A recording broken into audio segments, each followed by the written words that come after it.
गया। संघर्ष उनके लिए भी चुनाव में बहुत जबरदस्त, मुलाना बहुत की बात जबरदस्त। करें, राजवीर बराड़ा को टिकट दे दिया गया था, थोड़ी सी वोटों से वो हार गए थे। अब जो है संतोष सारवान को टिकट दे दिया गया है, जो ज्यादा एक्टिव नहीं थी इलाके में। अब राजवीर बराड़ा ने मीटिंग बुला ली है वर्करों की, वो मीटिंग कर रहे हैं देखो, वर्कर। राजवीर बराड़ा का टिकट कटना तय था। पिछली बार उन्होंने थोड़ी गलत फहमियों में चुनाव लड़ा, हार गए। गलत फहमी थी और कुछ नहीं। मैं बड़े निकटतम रहा उस चुनाव में।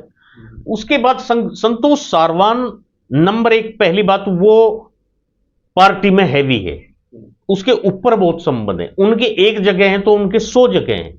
दूसरी बात, वो पैसे के मामले में बहुत मजबूत है, और बिना पैसे के राजनीति में कुछ भी नहीं है, कुछ भी नहीं है। अगर आप किसी का टिकट कटवाते हैं और खुद लेकर आते हैं तो इसका मतलब आपने खूब सेवा पानी पार्टी की है।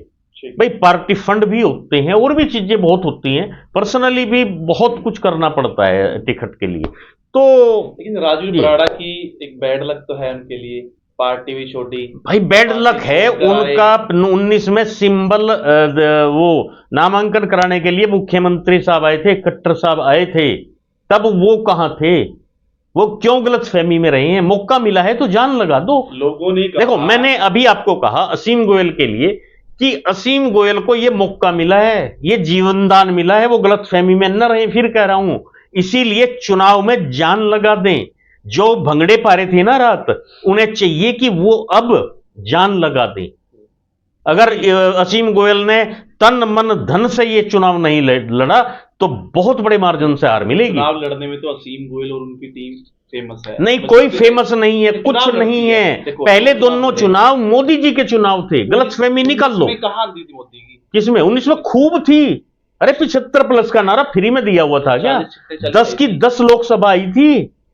कैसी बात कर रहे हो? 40 आई थी। सुनामी, वो तो इनकी कमियां थी ना। हाँ। इनकी कमियां थी, जिनकी कमियां थी। पूरा मंत्रिमंडल नहीं आ रहा था। 40 में सुनामी कैसे कह दोगे आप? किसमें? 40 सीटों आई थी। हाँ हाँ, नहीं, 75+ का नारा था, 10 की 10 लोकसभा जीतती थी तो सुनामी नहीं होती है। प्रदेश की 10 लोकसभा 10 की 10 जीत ली, और 6 महीने बाद आ रहा विधानसभा, तो और सुनामी किसे कहते हैं? यही तो थी सुनामी। 40 सीटें क्यों आई? क्यों आई? इसलिए क्योंकि क्रम तो अच्छे नहीं थे ना। अच्छा। भाई, पूरा मंत्रिमंडल नहीं आ रहा। मंत्रिमंडल पूरा हार गया था विज साहब और खट्टर साहब को छोड़ के। तो अब राजवीर बराड़ा का क्या देख रहे हैं आप भविष्य? कुछ नहीं, डंडे बजाओ घर पे बैठ के। कहां जाएगा? क्या करेगा बताओ? नहीं भाई, घर बैठो, मौज लो। ऑप्शन क्या है उनके पास? कुछ भी नहीं है। बर्बाद होने का ऑप्शन हो सकता है। भाई, कोई उंगलबाजी कर दे, भाई चल इनेलो में चल, वहां से ले आए, वो हो सकता है प्रदीप, और कुछ नहीं। बीजेपी की तो सरकार दिख रही है कि जा रही है, और टिकट अगर अब कट गई तो अगली बार भी मुश्किल है। हाँ, तो जारी है, हरवाओ संतोष सारवान को भी हरवाओ। क्या हो गया भाई? कंटेंट निकालने का तो एक रिवाज है ना। अच्छा। भाई, संतोष सारवान ने उनका हक छीन लिया तो हरवाओ। पिछली बार क्या हो गया? कांग्रेस को वोट डलवानी चाहिए खुल के। भाई, हम तो डूबे हैं सनम, तुम्हें भी ले डूबेंगे। अच्छा। उनका हक खाया है संतोष सारवान। ऐसा भी है कि वरुण चौधरी से सेटिंग हो जाए, वो कांग्रेस में आके चुनाव लड़ ले, बराड़ा राजवीर? मुझे लग रहा है, मैं आपको साफ बता दूं कि राहुल का जो चल रहा है ना दिल्ली में, वो इन चीजों को देख नहीं रहा। वो आज भी इस बात पर अड़ा हुआ है कि सरकार आए ना आए, लेकिन फिल्टर कर दो, पार्टी को फिल्टर कर दो। हाँ, जो मेरी सुनवाई में आई है उसमें तो बहुत जबरदस्त, जैसे अंबाला सिटी और कैंट वाला मामला फंस गया, मुलाना का पेच फंस गया, भाई सांसद की पत्नी को कैसे दे रहे। उसके बाद संभाल का से वो था छोकर, उसके पीछे ईडी पीडी लगी हुई है, उसका भी कह दिया भैया इसे भी देखो। सुरेंद्र पवार को भी कह दिया, और सबसे बड़ी बात है रावदान सिंह को भी कह दिया कि भैया ये जो तुम बने फिर रहे हो ना ठेकेदार, बॉस बन रहे, पैसे वाले बन रहे, इसे फिल्टर करो, दागियों को निकाल लो, युवाओं को लाओ, समर्पित लोगों को लाओ। वो सत्ता का लालची है ही नहीं, वो सत्ता का लालची है नहीं। इनेलो में अभी रास्ता तो खाली है, जेजेपी ने तो कर दी डिक्लेयर अपनी सीट। रास्ते तो खाली है संविधान में, आजाद लड़ लो, चुनाव की बात नहीं है। लेकिन आप अगर जा रहे हैं तो आपको सोचना पड़ेगा। आप चौराहे पर खड़ा है आदमी, कहां जाएगा ये सोचना पड़ेगा। भाई, इनेलो में आ जाएगा तो क्या जीत की कुछ उम्मीद है? जीत तो छोड़ दो, क्या मुकाबले को त्रिकोणीय बना सकता है। खबरीलाल जी, नेता के लिए जीत हार मायने नहीं रखती, चुनाव लड़ना भी नेता के लिए जरूरी होता नहीं, है। फ्री में नहीं लड़ा जाता ना, वर्कर भाग जाएंगे सारे, पैसा भी तो चाहिए। तो पैसा नहीं है उनके पास, विधायक रहे हैं वो। मैं देखो, विधायक रहे हैं, उनके फादर साहब भी रहे हैं, 5 साल से बीजेपी में। पैसे के मामले में इतना मजबूत नहीं है राजवीर जितनी संतोष सारवान है। वो संतोष सारवान में उनमें बहुत अंतर है। तो संतोष सारवान को लड़ने दो। उन्हें देखो, आज उन्होंने मीटिंग बुलाई है, पता नहीं क्या डिसीजन लिया है, बात करेंगे। देखो, वो ये तो उन्हें देखना है। हम तो क्या है, हम तो वो आएंगे किसी सिंबल पे, फिर उनके साथ खड़े हैं। कहीं तो दबाव बनाने की कोशिश भी होती है पार्टी पे कि हमें बातचीत करें, हमसे नहीं आश्वासन दे, हमें अब कुछ नहीं, भाजपा के पास ऐसा कुछ नहीं है। भाजपा के पास इतना मसाला नहीं है कि वो इतनी बड़ी वो करेंगे। अब ये जरूर है कि संतोष सारवान बहुत मजबूत कैंडिडेट हैं। अगर वहां वरुण की पत्नी ही चुनाव लड़े तो फिर मुकाबला होगा बढ़िया, नहीं तो और वहां कोई कैंडिडेट नहीं है। या राजवीर आए या कुछ इस तरह की कंडीशन। राजवीर आम आदमी पार्टी से टिकट ले ले, बुलाना नहीं, आम आदमी पार्टी कांग्रेस के साथ वो करने जा रही है ना, क्योंकि पेहवा से संदीप ओमकार भी संपर्क में आ गया आम आदमी पार्टी। आ जाओ, संदीप का क्या बन जाएगा, आ जाओ भाई। देखो, आप ये देखो ना, वो तो पहले ही जेल में बैठा, वो कैसे लोगों को कैसे टिकट दे देगा। संदीप का दामन साफ है क्या, ऐसे क्यों टिकट देगा? क्यों आम आदमी पार्टी इतना बड़ा रिस्क लेगी? उसके पास भी फ्रेश बहुत है माल, उसकी ससुराल है वहां भगवंत मान की, चुनाव लड़वाएगा बहुत बढ़िया पेवा से, जिसको भी लेकर आएगा। तो पहले तो वो सेटिंग होने दो, पहले वो सेटिंग। अब बात करते हैं कालका की। हमारी मेयर मैडम का कार्यकाल अधूरा था। अंबाला की जनता ने विश्वास करके उनको मेयर बनाया, 5 साल दिए, 3.25 साल हो चुके हैं, 1.25 साल अभी बाकी है। तो बीच में उनका चला जाना, अब अंबाला नगर निगम को कौन संभालेगा? और क्या ये टिकट सही है? और जो दावा करता था शर्मा परिवार अंबाला नहीं छोड़ेंगे, वायदे भी किए, दावे भी किए, कस्में भी खाई, अंबाला नहीं छोड़ेंगे, तो आज वो अंबाला छोड़ चुके हैं। देखो, पहली तो बात यह है कि अंबाला नहीं छोड़ा है भाई। चुनाव लड़ रहे हैं, विधायक का चुनाव लड़के 1 महीने बाद फिर यहीं आ जाएंगे, पहली तो बात यही है। दूसरी बात नहीं आपने रिजल्ट बता दिया है। नहीं, रिजल्ट बता दिया आपने इनडायरेक्टली। नहीं, दोनों चीजें हैं ना, दोनों चीजें हैं। अच्छा, अगर वो हार गए भाई, 14 में भी तो हार गए थे ना, ठीक है। अगर वो हार जाते हैं तब वो निर्दलीय थे, अब वो भाजपा से हैं, ठीक है, तो मेयर तो हैं ही। तो खबरीलाल जी ने और अगर बता दिया बहुत कुछ, अगर आप समझ गए हो तो। अगर वो जीत जाते हैं तो फिर जो संवैधानिक प्रावधान है वो चलेगा, छोड़ना पड़ेगा मेयर को। जो भी होगा, जो भी प्रावधान है वो छोड़ देंगे भाई, कोई और बन जाएगा, जो भी होता होगा 1 साल के लिए तो। हाँ, क्योंकि डायरेक्ट है, इसलिए देखो जो भी सिस्टम है वो तो फिर अगली सरकार देखेगी, क्योंकि वो या तो किसी को प्रशासनिक लगा देंगे या जो भी होगा किसी एमसी हाँ, को डिप्टी मेयर, वो हमारे हाँ हमारे सोचने का इतना बड़ा विषय नहीं वैसे, वो बाद में संवैधानिक होगा। लेकिन सबसे बड़ी बात है कि कालका की संभावनाएं देखो। मैं बताऊं, जो पंडित जी का परिवार है ना, घर के 4-5 आदमी राजनीति करते हैं, व्यापार भी करते हैं, राजनीति भी करते हैं। वो मैं मानता हूं कुछ संभावनाओं पे तो गए होंगे, और बहुत बड़ी संभावना पे गए होंगे। दूसरी बात यह है कि उनका चुनाव अभी कैंडिडेट्स आने दो, 10 तारीख तक खुलना शुरू हो जाएगा कि 10 के बाद उनका चुनाव किस दिशा में चल रहा है, क्योंकि हमारा भी वहां जाना आना होगा, जाना पड़ेगा, क्योंकि शक्ति रानी शर्मा चुनाव लड़ रही है, इसलिए जाना पड़ेगा, नहीं तो कोई अपना इतना रिस्क नहीं होता, क्यों जाएं, क्या इतना कोई वो नहीं।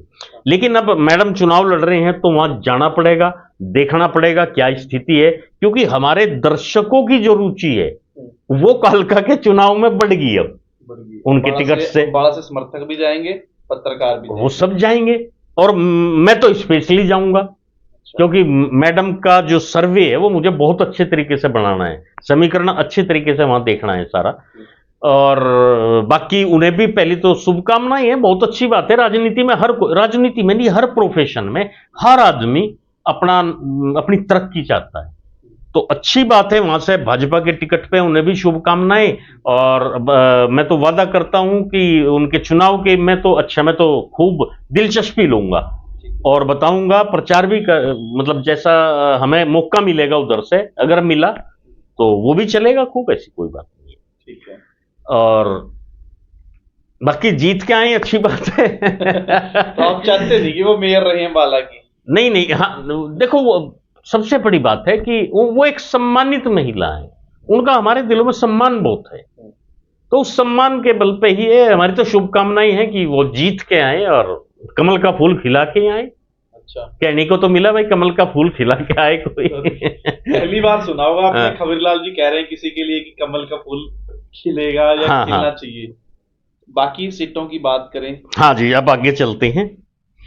टिकट किस किस का हुआ है, उसके बाद कालका के बाद आ जाएगा पंचकुला। पंचकूला में कहा जा रहा था कि रिटायर हो रहे हैं इस बार।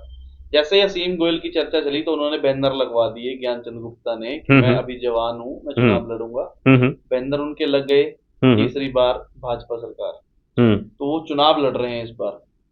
लोकसभा में बहुत ज्यादा लीड मिली थी, लेकिन चंद्रमोहन बिश्नोई जो है मात्र 5600 5000 के आसपास वोटों से हारे थे। देखो, नेता कभी बूढ़ा नहीं होता। अच्छा, ये चाहते हैं कि तुम तिरंगे के में लिपट के जाओ।